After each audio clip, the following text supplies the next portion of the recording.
தமிழகம் வாழ் அன்பு உள்ளங்களே, அரவணைக்கும் அன்னை நெஞ்சங்களே, உங்கள் அனைவருக்கும் என்னுடைய வணக்கத்தினை தெரிவித்துக் கொள்கின்றேன். தமிழ்நாடு கடந்த தேர்தலிலே ஒரு விசித்திரமான ஒரு நிலையை படம் பிடித்து காட்டியிருக்கின்றது.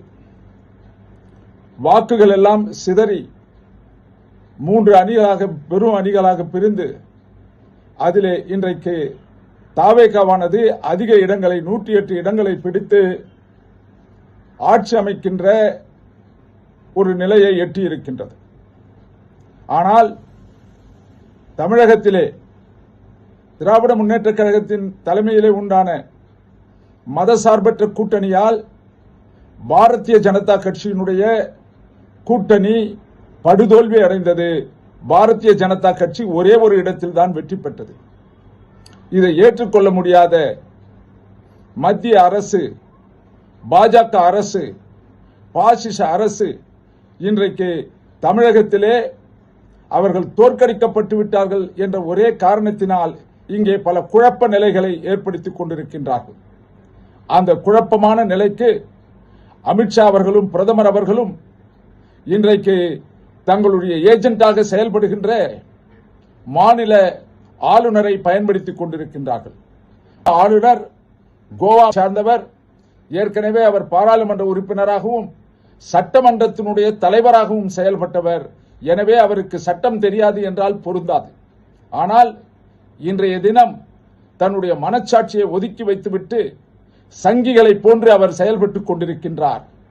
இன்றைக்கு பெருவாரியான இடங்களை பெற்ற 108 இடங்களை பெற்ற கட்சிதான் ஆட்சிக்கு வர வேண்டும். அவர்கள்தான் ஆட்சி அமைக்க வேண்டும். அவர்களுக்கு சில இடங்கள் இல்லாவிட்டாலும் முதல் வாய்ப்பு அவர்களுக்குத்தான் அளிக்கப்பட வேண்டும் என்று உச்ச நீதிமன்றமும் உயர் நீதிமன்றமும் பல வழக்குகளிலே மிக தெளிவான தீர்ப்பை கொடுத்திருக்கின்றன. அந்த தீர்ப்பை கடைபிடிக்க வேண்டியதுதான் கவர்னருடைய கடமை. அப்படி அந்த தீர்ப்புகளை கடைபிடிக்காவிட்டால் இவர் இந்திய அரசியலமைப்பு சாசனத்திற்கு எதிராக செயல்படுகின்றார் என்று கவர்னரே பதவி நீக்கம் பட வேண்டும். உண்மையிலே சொல்லுகின்றேன், கவர்னர்களுக்கெல்லாம் இம்யூனிட்டி, பாதுகாப்பு என்ற ஒன்று இருக்கின்றதால் அவர்கள் மீது வழக்குகள் பதிவு செய்ய முடியாது. எனவேதான் இவர் தாந்தோணித்தனமாக இன்றைக்கு செயல்பட்டுக் கொண்டிருக்கின்றார். அவர் செய்வது தண்டிக்கப்பட வேண்டிய தவறு. ஏனென்றால் பொம்மை கர்நாடக மாநிலத்திலே பொம்மை அவர்களுக்கு வாய்ப்பளிக்கவில்லை. அவர் வழக்கு மன்றத்திற்கு செல்லுகின்றார்.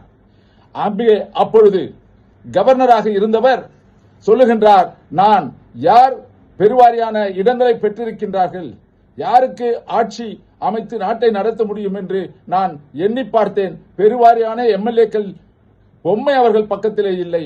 எனவே பொம்மை அவர்களுக்கு வாய்ப்பளிக்க முடியாது என்று வேறு விதமான முடிவை எடுத்து விடுகின்றார். அந்த இடத்திலே பொம்மை நீதிமன்றம் செல்லுகின்றார். நீதிமன்றத்திலே அங்கே இந்த வழக்கு 4 ஆண்டுகள் 1989 இருந்து 94 வரை வழக்காடப்பட்டு 94ஆம் ஆண்டு ஸ்பீக்கிங் ஜட்ஜ்மெண்ட் என்று சொல்லுவார்கள், மாற்ற முடியாத ஒரு நீதி என்று சொல்லுவார்கள். அப்படிப்பட்ட ஒரு தீர்ப்பை உச்ச நீதிமன்றம் வழங்கியது. அதன்படி சொல்லப்பட்டது என்னவென்றால், குறிப்பாக சொல்லுகின்றேன், யார் பெரும்பான்மை சிறுபான்மை என்றல்ல, பெரும்பான்மை சிறுபான்மை நிரூபிக்கப்பட வேண்டிய ஒரே இடம் சட்டமன்றம், கவர்னருடைய இல்லம் அல்ல. இங்க இருக்கின்ற இந்த கவர்னர் தெளிவாக தெரிந்து கொள்ள வேண்டும். ஒரே இடம் சட்டமன்றம்.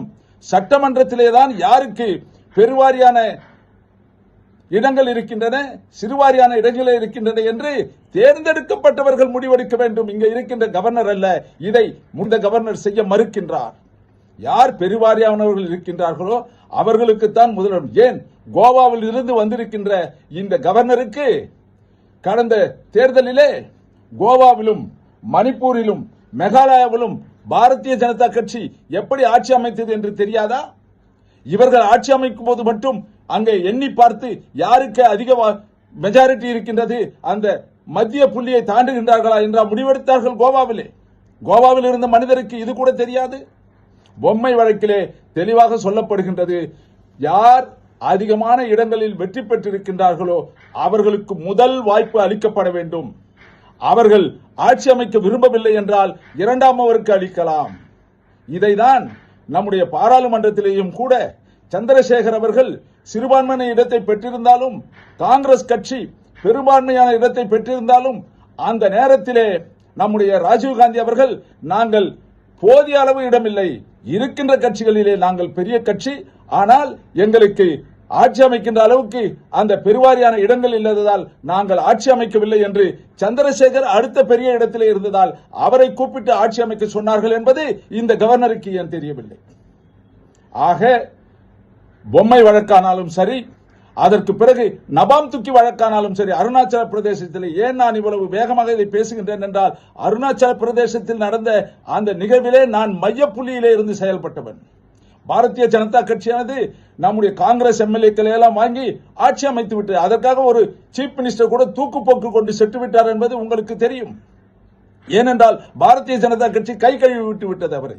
நான் அந்த மாநிலத்தினுடைய செயலாளராக, காங்கிரஸ் கட்சியுடைய செயலாளராக இருந்த காரணத்தினால் மீண்டும் காங்கிரஸ் கட்சியை ஆட்சிக்கு கொண்டு வந்தோம். அப்பொழுது உச்ச நீதிமன்றத்தின் நீதிபதியாக இருந்த கெஹர், அவர் ஒரு பஞ்சாப் மாநிலத்தை சேர்ந்த சர்தார்ஜி, ஹானரபிள் கெஹர் என்பவர் சிறுக்கு வருகின்றார்.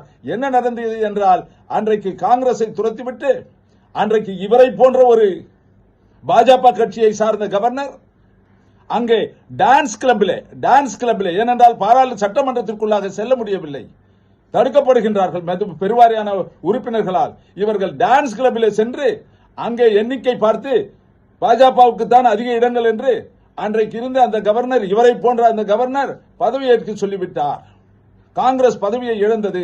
நபாம் துக்கி முதல்வராக இருந்தவர் பதவியில் இருந்து இறங்குகின்றார். அவர் இடத்திலே தான் இந்த வழக்கு செல்லுகின்றது, கெஹர் அவர்களிடத்திலே. கெஹர் சொல்லுகின்றார், யாருக்கு பெரும்பான்மை யாருக்கு சிறுபான்மை என்பதை நிரூபிக்க வேண்டிய இடம் டான்ஸ் கிளப் அல்ல, நிரூபிக்க வேண்டிய இடம் சட்டமன்றம். நபாம் துக்கி அவர்களுடைய பெரும்பான்மையோ சிறுபான்மையோ நிரூபிப்பதற்கு சட்டமன்றத்திற்கு வெளியே செய்ததனால் இதை நிராகரிக்கின்றேன், சட்டமன்றம் தான் என்று சொல்லுகின்றார்.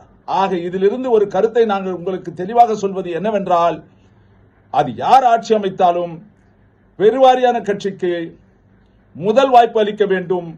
அந்த முதல் வாய்ப்பு அளிக்கின்ற நேரத்திலேயே இத்தனை நாட்களுக்குள்ளாக நீங்கள் உங்கள் பெருவாரியான தன்மையை நிறைவு செய்ய வேண்டும், நிரூபிக்க வேண்டும் என்ற ஒரு கட்டளையோடு ஒரு வாரமோ 10 நாளோ எத்தனை நாளோ கொடுக்கின்றார்களோ அதன்படி கவர்னர் சொல்லுவார், அந்த அதிகாரம் அவருக்கு உண்டு, ஒரு வாரத்திற்குள் நிரூபிக்க வேண்டும் என்று.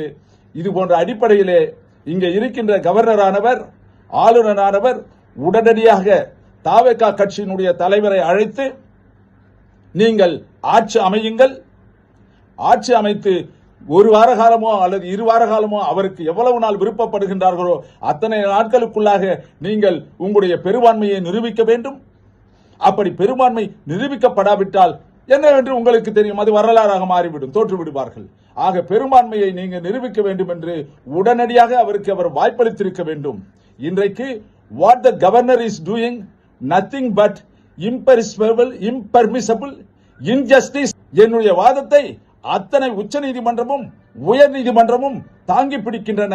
பொம்மை வழக்கானாலும் சரி, நபாம் துக்கியுடைய வழக்கானாலும் சரி, கோவா, மணிப்பூர், ஷில்லாங் இது போன்ற இடங்களிலே நடந்த வழக்கானாலும் சரி, கர்நாடகாவிலே எடியூரப்பாவுக்கே இந்த நிலைதான் ஏற்பட்டது என்பதை இந்த இடத்திலே பதிவு செய்து, இங்கே இருக்கின்ற ஆளுநர் இதை உடனடியாக செய்ய வேண்டும். அவர் சொல்லுகின்றார், ஹார்ஸ் ட்ரேடிங் நடந்துவிடும், குதிரை வியாபாரம் நடக்க ஆரம்பித்து விடும், இப்படி பெரும்பான்மை இல்லாதவர்களை ஆட்சி அமைக்க சொன்னால் என்றால் இப்பொழுது என்ன நடந்து கொண்டிருக்கின்றது? நீங்கள் தான் குதிரை வியாபாரத்தை தூண்டிவிடுகின்றீர்கள். இப்படி நீங்கள் ஒருவரை ஆட்சி அமைக்க அழைக்காத காரணத்தினால் அத்தனை கட்சிகளும் நீயா நானா என்று போட்டி போடுகின்ற குதிரை வியாபாரத்தை துவக்கி வைத்தது உங்களுடைய முட்டாள்தனம் என்று நான் சொல்வேன். ஏதோ குதிரை வியாபாரம் ஆறுபடும் என்ற சாக்குக்காக சாக்கு போக்கு சொல்லி நீங்கள் அரசியலமைப்பு சட்டத்தின்படி செயல்பட முடியாமல் பாரதிய ஜனதா கட்சியுடைய வழிகாட்டுதலின்படி இந்த மாநிலத்திலே பாரதிய ஜனதா கட்சி தோற்கடிக்கப்பட்டதால் நீங்கள் இந்த தவறான முடிவை எடுக்கின்றீர்கள் என்று பகிரங்கமாக நான் குற்றம் சாட்டுகின்றேன். விரைவிலே நீங்கள் தாவேகா கட்சியை அழைத்து அவர்களுக்கு வாய்ப்பளிக்க வேண்டும். வாய்ப்பளிக்காவிட்டால் அந்த 108 சட்டமன்ற உறுப்பினர்களும், ஏன் திராவிட முன்னேற்ற கழகத்தினுடைய வணக்கத்துக்குரிய தலைவர் ஸ்டாலின் அவர்கள் கூட சொன்னார், அவர்கள் ஆட்சிக்கு வரட்டும், ஆட்சி செய்யட்டும், 6 மாத காலத்திற்குள் நாங்கள் ஒன்றுமே செய்ய மாட்டோம், 6 மாத காலம் அவர்கள் இஷ்டப்படி செயல்பட்டும் அதற்கு பிறகு நான் பேச ஆரம்பிக்கின்றேன் என்று அவரே பெருந்தன்மையோடு நடந்து கொண்டிருக்கின்ற பொழுது, தமிழகத்தில் அக்கறை உள்ள ஒருவர் பேசுகின்ற பொழுது, தமிழ் மக்களுக்காக வாதாடி கொண்டிருக்கின்ற ஒருவர் பேசுகின்ற பொழுது நீங்கள் எப்படி இதற்கு குறுக்கே வந்து தடுக்கலாம் என்ற கேள்வியை கவர்னர் முன் வைக்கின்றேன். நீங்கள் கவர்னர் உடனடியாக, ஆளுநர் உடனடியாக செயல்படாவிட்டால் தமிழகத்திலே கொந்தளிப்பான நிலையை நீங்கள் ஊக்குவிப்பீர்கள்.